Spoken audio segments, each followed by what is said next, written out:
ये लड़का कोई आम इंसान नहीं है। उसके अंदर ऐसी ताकत है जो किसी इंसान के पास नहीं हो सकती, चाहे वह कितना भी घायल क्यों ना हो जाए। जैसे ही उसका शरीर पानी को छूता है, उसकी सारी चोटें तेजी से भरने लगती हैं। वह सिर्फ पानी में सांस ही नहीं ले सकता, बल्कि पानी को अपनी मर्जी से कंट्रोल भी कर सकता है। जरूरत पड़ने पर वह पानी की ऐसी दीवार खड़ी कर देता है जिसे कोई दुश्मन तोड़ नहीं सकता। यहाँ तक कि साधारण पानी को भी वह खतरनाक समुद्री लहरों में बदल सकता है, जो पूरी दुनिया में तबाही मचा सकती है। ये लड़का है पर्सी, जो समुद्र के देवता पोसाइडन का बेटा है। कहानी उस दुनिया की है जहाँ 3 महान देवता पूरी दुनिया की रक्षा करते थे। ज्यूस, जो सभी देवताओं का राजा था, पोसाइडन समुद्र का सबसे शक्तिशाली देवता, और हेडिस, जो पाताल लोक का मालिक था। लेकिन इन तीनों में एक कमजोरी थी, उन्हें इंसानी औरतों से प्यार हो जाता था। इसी वजह से दुनिया में कई डेमीगॉड पैदा हुए, जो आधे इंसान और आधे देवता है। पर्सी भी उन्हीं में से एक था। उसकी माँ इंसान थी, लेकिन उसका पिता समुद्र का देवता पोसाइडन था। हालांकि पर्सी ने अपने पिता को कभी नहीं देखा था, फिर भी बचपन से उसके अंदर अजीब शक्तियाँ दिखाई देने लगी थी। वह घंटों तक पानी के अंदर सांस रोक सकता था। उसके दोस्त यह देखकर हैरान रह जाते थे। एक दिन स्कूल की तरफ से बच्चों को म्यूजियम घुमाने ले जाया गया। सब कुछ बिल्कुल सामान्य लग रहा था,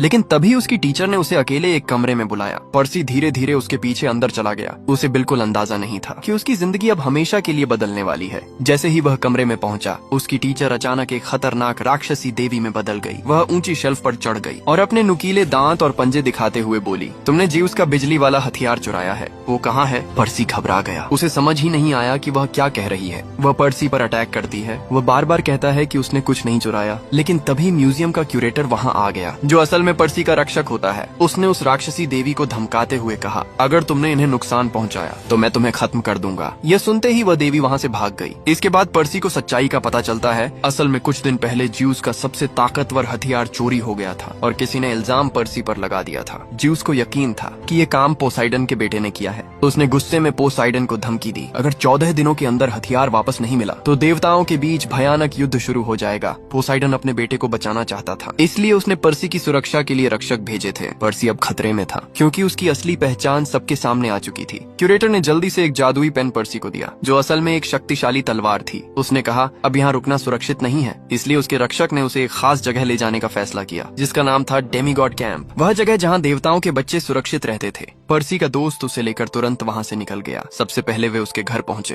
पर्सी की माँ पहले से डरी हुई थी। वह तुरंत उनके साथ जाने के लिए तैयार हो गई। रास्ते में उसने पर्सी को पूरी सच्चाई बताई। उसने कहा, तुम्हारे पिता ने हमें कभी छोड़ना नहीं चाहा था, लेकिन ज्यूस के डर की वजह से वह कभी तुम्हारे पास नहीं आ सके। पर्सी अभी यह सब समझने की कोशिश ही कर रहा था कि तभी अचानक आसमान से एक विशाल सांड नीचे आ गिरा। उसकी आंखें आग की तरह जल रही थी और उसका शरीर किसी राक्षस जैसा लग रहा था। सांड को देखकर सबके होश उड़ गए। टक्कर इतनी भयानक थी, गाड़ी सड़क से पलट गई। कुछ देर तक किसी को समझ ही नहीं आया कि आखिर अभी हुआ क्या था। लेकिन तभी पर्सी की नजर दूर मैदान पर और वह यह देखकर डर गया। सैकड़ों जंगली सांड पूरी रफ्तार से उनकी तरफ भागते चले आ रहे थे। ये नजारा किसी बुरे सपने जैसा था। उसी समय उसका दोस्त अचानक अपनी पैंट नीचे खींच देता है। अब उसके पास अपनी असली पहचान छिपाने का समय नहीं था। असल में वह पूरी तरह इंसान नहीं था। उसके पैरों की जगह बकरी जैसे पैर थे। उसने जोरदार लात मारकर गाड़ी की खिड़की तोड़ दी और तीनों जल्दी से बाहर निकल गए। लेकिन खतरा अभी खत्म नहीं हुआ था, क्योंकि मिनोटॉर तेजी से उनके और करीब आता जा रहा था। तीनों डर के मारे भागते रहे और आखिरकार किसी तरह डेमीगॉड अकादमी के गेट तक पहुंच गए। लेकिन तभी एक भयानक सच सामने आया। पर्सी की माँ इंसान थी और इंसानों को उस अकादमी के अंदर जाने की इजाजत नहीं थी। पर्सी घबराकर बोला, मैं आपको छोड़कर अंदर नहीं जाऊंगा। लेकिन उसकी माँ ने रोते हुए कहा, तुम्हें जाना होगा, यही तुम्हारी तकदीर है। तभी अचानक मिनोटॉर वहाँ पहुँच गया। उसने पर्सी की माँ को अपने विशाल हाथों से पकड़ लिया और अगले ही पल वह राख बनकर हवा में गायब हो गई। अपनी माँ को मरते देखकर पर्सी का गुस्सा फूट पड़ा। वह बिना कुछ सोचे सीधे मिनोटॉर पर टूट पड़ा। लेकिन ताकत में बहुत बड़ा फर्क था। मिनोटॉर ने एक ही वार में उसे जमीन पर पटक दिया। अब मिनोटॉर धीरे धीरे पर्सी की तरफ बढ़ रहा था, लेकिन तभी पर्सी ने अचानक उसे चकमा दे दिया और मिनोटॉर जाकर एक बड़े पेड़ से टकरा गया। उसके विशाल सींग पेड़ में बुरी तरह फंस गए। मिनोटॉर पूरी ताकत लगाकर खुद को छुड़ाने की कोशिश करने लगा। आखिरकार उसने अपने सींग तोड़कर खुद को आजाद कर लिया, लेकिन यही उसकी सबसे बड़ी गलती बन गई। पर्सी ने टूटे हुए सींग उठा लिए और पूरी ताकत से उन्हें मिनोटॉर के सीने में घुसा दिया। अगले ही पल वह खतरनाक राक्षस वहीं खत्म हो गया। लेकिन अपनी माँ को खोने का दर्द पर्सी सह नहीं पाया। वह बेहोश होकर जमीन पर गिर पड़ा। पूरा 3 दिन तक वह सोता रहा। जब उसकी आंख खुली, उसे लगा शायद यह सब एक सपना था। लेकिन तभी उसकी नजर अपने दोस्त के बकरी जैसे पैरों पर गई और उसे समझ आ गया यह सब सच था। उसकी माँ सच में मर चुकी थी। कुछ समय बाद अपने दुख को दिल में दबाकर पर्सी ने एक बड़ा फैसला लिया। वह ज्यूस से न्याय मांगने वाला था, लेकिन उससे पहले उसे डेमीगॉड अकादमी में ट्रेनिंग लेनी थी, क्योंकि अब सिर्फ ताकत ही उसे सच तक पहुंचा सकती थी। अकादमी में रहते हुए पर्सी की मुलाकात एक खूबसूरत लड़की से हुई। उसका नाम था एना। वह युद्ध की देवी एथेना की बेटी थी। पर्सी उसे देखते ही पसंद करने लगा। लेकिन एना बाकी लड़कियों जैसी नहीं थी। वह बेहद तेज और खतरनाक फाइटर थी। एक दिन ट्रेनिंग के दौरान दौरान दोनों आमने सामने आ गए। शुरुआत में मुकाबला बराबरी का लग रहा था, लेकिन कुछ ही सेकंड में एना ने पर्सी की हालत खराब कर दी। सब लोग उसका मजाक उड़ाने लगे। तभी अचानक पर्सी को एक अजीब आवाज सुनाई दी, पानी में जाओ, पानी तुम्हें ताकत देगा। पर्सी धीरे धीरे पानी के पास गया और अपना हाथ उसमें डाल दिया। जैसे ही पानी उसके शरीर को छुआ, उसके सारे घाव तेजी से भरने लगे। उसे महसूस हुआ उसके अंदर अचानक नई ताकत आ गई है। अब पर्सी पूरी तरह बदल चुका था। वह दोबारा उठा और आसानी से अपने सारे विरोधियों को हरा दिया। यह देखकर सब लोग हैरान रह गए, यहाँ तक कि एना भी पहली बार उससे प्रभावित हुई। धीरे धीरे दोनों के बीच दोस्ती बढ़ने लगी। लेकिन उसी रात जब पूरा कैंप जीत का जश्न मना रहा था, अचानक शांत जलती आग भड़क उठी। आग के बीच से एक खतरनाक राक्षस बाहर निकला। वह था अंडरवर्ल्ड का राजा हेडीज। उसकी मौजूदगी से पूरा माहौल डरावना हो गया। हेडीज ने सीधे पर्सी की तरफ देखा और कहा, तुम्हारी माँ अभी जिंदा है। ये सुनते ही पर्सी चौंक गया। फिर हेडीज उससे कहता है, अगर तुम ज्यूस का बिजली वाला हथियार मुझे लाकर दे दो तो मैं तुम्हारी माँ को वापस लौटा दूंगा। हालांकि पर्सी को ज्यूस का हथियार कहाँ है इस बारे में कुछ भी नहीं पता था, लेकिन अपनी माँ को बचाने के लिए उसे हर हाल में अंडरवर्ल्ड जाना ही था। उस रात जब पूरा कैंप सो रहा था, पर्सी चुपचाप अकेले निकलने लगा। लेकिन तभी उसके दोनों दोस्त वहाँ आ गए। एना ने साफ कहा, अब यह मिशन सिर्फ तुम्हारा नहीं है, हम भी तुम्हारे साथ चलेंगे। फिर एना को एक इंसान याद आया जो उनकी मदद कर सकता था। वे तीनों तुरंत ल्यूक के पास पहुँचे। ल्यूक मैसेंजर गॉड हर्मीस का बेटा था और उसे अंडरवर्ल्ड का रास्ता पता था। ल्यूक ने उन्हें चेतावनी देते हुए कहा, नर्क के अंदर जाना मुश्किल नहीं है, असली समस्या वहाँ से जिंदा वापस आना है। फिर उसने उन्हें एक जरूरी बात बताई, अगर उन्हें अंडरवर्ल्ड से बाहर निकलना है तो पहले 3 जादुई हरे मोती ढूंढने होंगे। वही मोती उन्हें मौत की दुनिया से बाहर ला सकते थे। इसके बाद ल्यूक ने पर्सी को एक खास तोहफा दिया, उड़ने वाले जूतों की एक जोड़ी और एक जादुई ढाल। अगली सुबह तीनों अपने सफर पर निकल पड़े। मैप के हिसाब से पहला हरा मोती एक पुरानी एंटीक दुकान में छिपा हुआ था। दूर से वह दुकान पूरी तरह टूटी फूटी लग रही थी, जैसे वहाँ कई सालों से कोई आया ही न हो। लेकिन अंदर का नजारा और भी डरावना था। पूरी दुकान में पत्थर की अजीब मूर्तियाँ रखी हुई थीं। हर मूर्ति के चेहरे पर डर साफ दिखाई दे रहा था। यह देखकर पर्सी का दोस्त अचानक घबरा गया, क्योंकि उन मूर्तियों में से एक उसके अपने चाचा की थी। अब उन्हें समझ आ चुका था, यह जगह बिल्कुल भी सामान्य नहीं थी। यह जगह मेडुसा का अड्डा है, वही खतरनाक राक्षसी औरत जिसकी आंखों में देखने वाला इंसान पत्थर बन जाता था। तभी अचानक एक खूबसूरत औरत धीरे धीरे उनके सामने आई। उसने अपनी आंखों पर काला चश्मा पहन रखा था, लेकिन जैसे ही उसने अपना चश्मा उतारा, तीनों ने तुरंत अपनी आंखें बंद कर लीं। उसी समय वहाँ से गुजर रही एक औरत ने गलती से मेडुसा की तरफ देख लिया और अगले ही पल वह पत्थर की मूर्ति बन गई। मेडुसा चालाकी से उन्हें अपनी बातों में फंसाने लगी ताकि वे उसकी आंखों में देख लें। लेकिन पर्सी ने तुरंत एक तरीका सोच लिया। उसने अपने फोन की स्क्रीन में मेडुसा का रिफ्लेक्शन देखा और उसी के सहारे तलवार चलाकर उसका सिर काट दिया, जिससे मेडुसा खत्म हो चुकी थी। फिर पर्सी ने उसकी कलाई से पहला हरा मोती निकाल लिया और मेडुसा के कटे हुए सिर को एक बैग में रख लिया। कुछ देर बाद तीनों दूसरी जगह पहुँचे। उन्होंने रात होने का इंतजार किया ताकि कोई उन्हें देख न सके। फिर उन्होंने अपना मिशन शुरू किया। पर्सी ने अपने उड़ने वाले जूते पहने और तेजी से ऊपर उड़ गया। आखिरकार उसने दूसरी मूर्ति के पास छिपा हरा मोती निकाल लिया। सब कुछ आसान लग रहा था, लेकिन तभी पीछे से एक डरावनी आवाज आई, हम तुम्हारा ही इंतजार कर रहे थे मिस्टर पर्सी।